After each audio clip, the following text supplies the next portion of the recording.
ওম পরমাত্মনে নমঃ। শুনছেন শ্রী শ্রী রামকৃষ্ণ কথামৃত, অষ্টম পরিচ্ছেদ। শ্রীরামকৃষ্ণের ধর্ম সমন্বয়, ঈশ্বর কোটির অপরাধ হয় না। সন্ধ্যা হইয়াছে, ভক্ত শ্রীযুক্ত রামচন্দ্র দত্তের বাড়িতে ঠাকুর আসিয়াছেন। এখান হইতে তবে দক্ষিণেশ্বরে যাইবেন। রামের বৈঠকখানার ঘরটি আলো করিয়া ঠাকুর ভক্ত সঙ্গে বসিয়া আছেন। শ্রীযুক্ত মহেন্দ্র গোস্বামীর সঙ্গে কথা কহিতেছেন। গোস্বামীর বাড়ি ওই পাড়াতেই। ঠাকুর তাহাকে ভালোবাসেন। তিনি রামের বাড়িতে এলেই গোস্বামী আসিয়া প্রায় দেখা করেন। শ্রীরামকৃষ্ণ বৈষ্ণব শাক্ত সকলেরই পৌঁছিবার স্থান এক, তবে পদ আলাদা। ঠিক ঠিক বৈষ্ণবেরা শক্তির নিন্দা করে না। গোস্বামী সহাস্যে, হর পার্বতী আমাদের বাম্মা। শ্রীরামকৃষ্ণ সহাস্যে, থ্যাংক ইউ বাম্মা।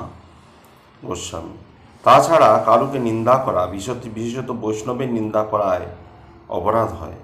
বৈষ্ণব অপরাধ। সব অপরাধীর মাপ আছে, বৈষ্ণব অপরাধীর মাপ নাই। শ্রীরামকৃষ্ণ, অপরাধ সকলের হয় না, ঈশ্বর কোটির অপরাধ হয় না। যেমন চৈতন্য দেবের ন্যায় অবতারের। ছেলে যদি বাপকে ধরে আলোর ওপর দিয়ে চলে তাহলে বরং খানায় পড়তে পারে, কিন্তু বাপ যদি ছেলের হাত ধরে সে ছেলে কখনো পড়ে না। শোনো, আমি মার কাছে শুদ্ধা ভক্তি চেয়েছিলাম। মাকে বলেছিলাম, এই লও তোমার ধর্ম, এই লও তোমার অধর্ম, আমায় শুদ্ধা ভক্তি দাও। এই লও তোমার সূচি, এই লও তোমার অসুচি, আমায় শুদ্ধা ভক্তি দাও। মা, এই লও তোমার পাপ, এই লও তোমার পুণ্য, আমায় শুদ্ধা ভক্তি দাও। গোস্বামী, আজ্ঞা হ্যাঁ। শ্রীরামকৃষ্ণ, সব মতকে নমস্কার করবে, তবে একটি আছে নিষ্ঠা ভক্তি। সবাইকে প্রণাম করবে বটে, কিন্তু একটির ওপরে প্রাণ ভালোবাসার নাম নিষ্ঠা। রাম রূপ বই আর কোনো রূপ হনুমানের ভালো লাগতো না। গোপীদের এত নিষ্ঠা যে তারা দ্বারকায় পাগড়ি বাঁধা শ্রীকৃষ্ণকে দেখতে চাইল না। পত্নী, দেওর, ভাসুর ইত্যাদিকে পা ধোয়ার জল আসনাদির দ্বারা সেবা করে, কিন্তু পতিকে যেরূপ সেবা করে সেরূপ সেবা আর কাহাকেও করে না। পতির সঙ্গে সম্বন্ধ আলাদা। রাম ঠাকুরকে কিছু মিষ্টান্নাদি দিয়া পূজা করিবেন।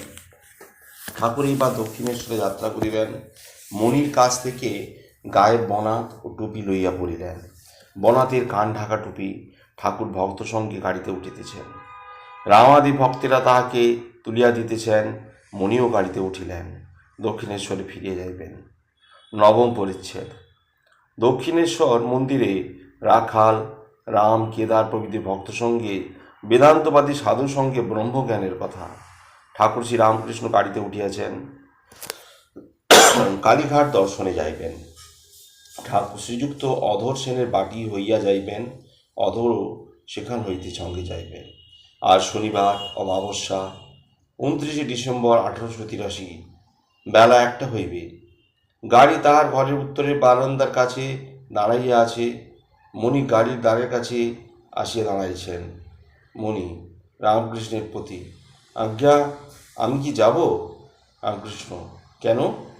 মণি, কলকাতার বাসা হয়ে একবার আসতাম। রামকৃষ্ণ চিন্তিত হইয়া, আবার যাবে? এখানে বেশ আছো। মণি বাড়ি ফিরিবেন কয়েক ঘন্টার জন্য, কিন্তু ঠাকুরের মত নাই। রবিবার 30 ডিসেম্বর, পৌষ শুক্লা প্রতিপদ তিথি, বেলা 3টা হইয়াছে।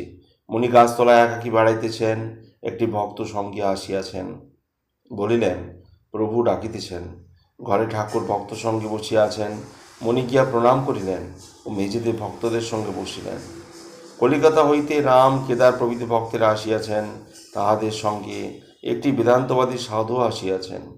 ঠাকুর যেদিন রামের বাগান দর্শন করিতে যান, সেই দিন ওই সাধুটির সহিত দেখা হয়। সাধু পার্শ্বের বাগানের একটি গাছের তলায় একাকী একটি খাটিয়ায় বসিয়াছিলেন। রাম আজ ঠাকুরের আদেশে এই সাধুটিকে সঙ্গে করিয়া আনিয়াছেন। সাধুও ঠাকুরকে দর্শন করিবেন ইচ্ছা করিয়াছেন। ঠাকুর সাধুর সহিত আনন্দে কথা কইতেছেন।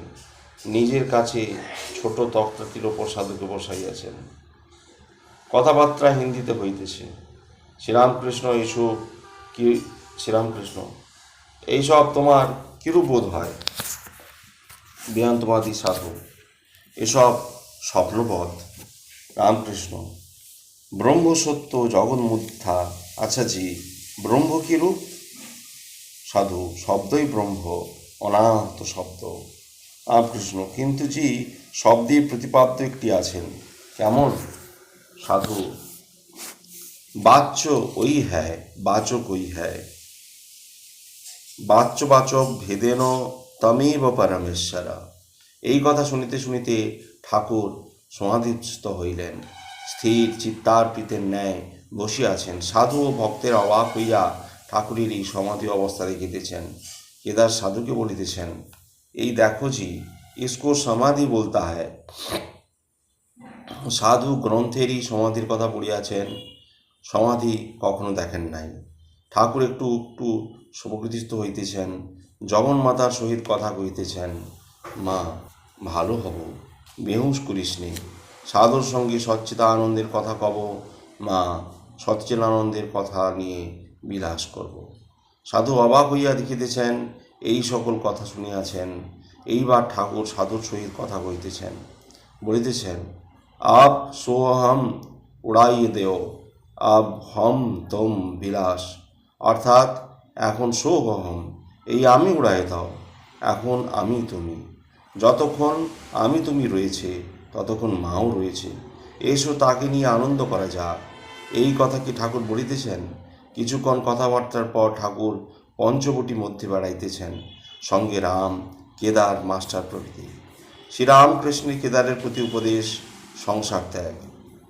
শ্রীরামকৃষ্ণ সহাস্যে, সাধুটিকে কীরকম দেখলে? কেদার, শুষ্ক জ্ঞান, সব হাঁড়ি চড়িতেছে, এখনও হাঁড়ি চাল চড়ে নাই। রামকৃষ্ণ, তা বটে, কিন্তু ত্যাগী। সংসার যে ত্যাগ করেছে সে অনেকটা গিয়েছে। সাধুটি প্রবর্তকের ঘর, তাকে লাভ না করলে কিছুই হলো না। যখন তার প্রেমে মত্ত হয়ে যাওয়া হয়, তার কিছু ভালো লাগে না। তখন যতনে হৃদয়ে রেখো আদরিনী শ্যামামাকে।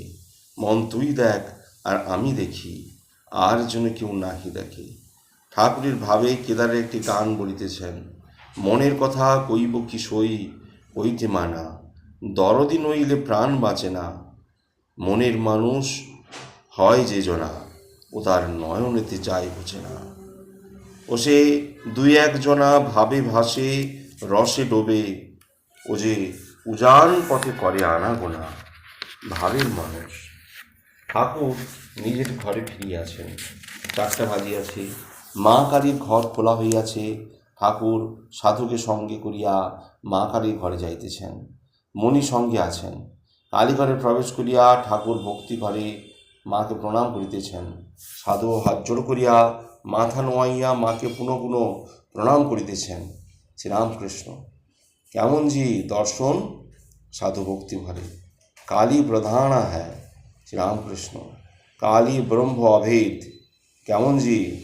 সাধু, যতক্ষণ বহির্মুখ ততক্ষণ কালী মানতে হবে, যতক্ষণ বহির্মুখ ততক্ষণ ভালো মন্দ, ততক্ষণ এটি প্রিয়, এটি ত্যায্য। এই দেখুন, নামরূপ তো সব মিথ্যা, কিন্তু যতক্ষণ আমি বহির্মুখ ততক্ষণ স্ত্রীলোক ত্যায্য। আর উপদেশের জন্য এটা ভালো, ওটা মন্দ, নচেত ভ্রষ্টাচার হবে। ঠাকুর সাধুর সঙ্গে কথা কহিতে কহিতে ঘরে ফিরিলেন। শ্রীরামকৃষ্ণ মণির প্রতি, দেখলে সাধু কালী ঘরে প্রণাম করলে? উনি আজ্ঞা, হ্যাঁ। পরদিন সোমবার, 31শে ডিসেম্বর, 17ই পৌষ, শুক্লা দ্বিতীয়, বেলা 4টা হইবে। ঠাকুর ভক্ত সঙ্গে ঘরে করিয়া বসিয়া আছেন। বলরাম, মণি, রাখাল, লাটু, হরিশ প্রভৃতি আছেন। ঠাকুর মণিকে ও বলরামকে বলিতেছেন, হলধারীর জ্ঞানের ভাব ছিল, সে আধ্যাত্ম, উপনিষদ এসব রাতদিন পড়ত, এদিকে সাকার কথায় মুখ বাঁকাত। আমি যখন কাঙালিদের পাতে একটু একটু খেলাম, তখন বললে, তোর ছেলেদের বিয়ে কেমন করে হবে? আমি বললাম, তবে রে শালা, আমার আবার ছেলে পিলে হবে? তোর গীতা বেদান্ত পড়ার মুখে আগুন। দেখো মা, এদিকে বলছে জগৎ মিথ্যা, আবার বিষ্ণু ঘরে নাক ছিটকে যান, নাক ছিটকে ধ্যান। সন্ধ্যা হলো। বলরামাদি ভক্তেরা কলিকাতায় চলিয়া গিয়াছেন। ঘরে ঠাকুর মা চিন্তা করিতেছেন। কিয়ৎক্ষণ পরে ঠাকুর বাড়িতে আরতির সুমধুর শব্দ শোনা যাইতে লাগিল। রাত্রি প্রায় 8টা হইয়াছে। ঠাকুর ভাবে সুমধুর স্বরে সুর করিয়া মার সহিত কথা কহিতেছেন। মণি মেঝেতে বসিয়া আছেন। ঠাকুর মধুর নাম উচ্চারণ করিতেছেন, হরি ওং হরি ওং ওং। মাকে বলিতেছেন, ও মা, ব্রহ্মজ্ঞান দিয়ে বেহুশ করে রাখিস নে। ব্রহ্মজ্ঞান চাই নে মা, আমি আনন্দ করব, বিলাস করব। আবার বলিতেছেন, বেদান্ত জানি না মা, জানতে চাই না। মা, তোকে পেলে বেদ বেদান্ত কত নিচে পড়ে থাকে। কৃষ্ণ রে, তোরে বলবো, খা রে, নে রে বাপ কৃষ্ণ নে রে, বলবো তুই আমার জন্য দেহ ধারণ করে এসেছিস বাপ। আজ এই পর্যন্ত। আগামী পর্বে ঠাকুর শ্রীরামকৃষ্ণ দক্ষিণেশ্বরে ভক্ত সঙ্গে। ধন্যবাদ। ওম পরমাত্মনে নমঃ।